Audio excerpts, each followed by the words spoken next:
Hi எல்லாரும் எப்படி இருக்கீங்க? இன்றைக்கி நம்ம வீடியோவில் பார்க்க போகிறதுனா என்னோட சிம்பிளான சண்டே விலாக். எப்பவும் போல் காலையில் சீக்கிரமாக எந்திரிக்காமல் கொஞ்சம் லேட்டாக எழுந்திரிச்சேன்.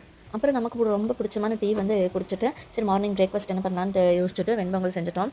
அதுக்கு சைட் டிஷ்ஷாக தேங்காய் சட்னி மட்டும் போதும்னு சொல்லிட்டு தேங்காய் சட்னி செஞ்சு சாப்பிட்டோம். அதுக்கப்புறம் ஜன்னலுக்கு வந்து மஸ்கிரோ நெட் போட்டிருந்தோம். அது வந்து ரொம்ப அழுக்காக இருந்ததுன்னு சொல்லிட்டு அதுவும் தண்ணியில் சும்மா அலசி எடுத்து காய போட்டோம். அப்புறம் குட்டி தம்பிக்கு வந்து அமேசானில் வந்து இது ஒரு சைக்கிள் ஆர்டர் போட்டிருந்தோம். சரி அது எப்படி இருக்குன்னு சொல்லிட்டு நேற்று நைட்டே எல்லாம் செட் பண்ணி வச்சுட்டு அதுக்கப்புறம் அதை எடுத்து காலையில் ஓட்டி பார்த்துட்டு இருந்தாங்க.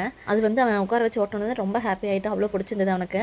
சரி கோதுமாவும் அரிசி மாவு தீர்ந்துட்டுன்னு சொல்லிட்டு கோதுமையும் அரிசி கழுவி காய போட்டேன். அதுக்கப்புறம் சரி மதியம் லஞ்சுக்கு என்ன ரெடி பண்ணலான்னு சொல்லிட்டு இருக்கும்போது சரி காளான் பிரியாணி செஞ்சு ரொம்ப நாள் ஆயிடுச்சுன்னு சொல்லிட்டு காளான் போய் வாங்கிட்டு வர சொன்னேன். அது கூடயே வந்து தர்பூசணியும் வாங்கிட்டு வந்திருந்தாங்க.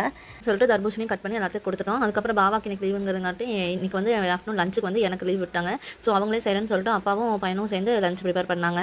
சரி அப்படியே ஈவினிங் போல் மஸ்கிரோ நட்டும் எடுத்து மறுபடியும் ஒட்ட வச்சுட்டு சரி வெளியில் போகலான்னு சொல்லிட்டு காய வச்சு கோதுமையை எடுத்துகிட்டு அரைச்சிட்டு அப்படியே ஒரு ரவுண்ட் போயிட்டு வந்து வீடியோ பிடிச்சிருந்து லைக் பண்ணுங்கள், ஷேர் பண்ணுங்கள், சப்ஸ்கிரைப் பண்ணுங்கள். தேங்க்யூ, பாய்.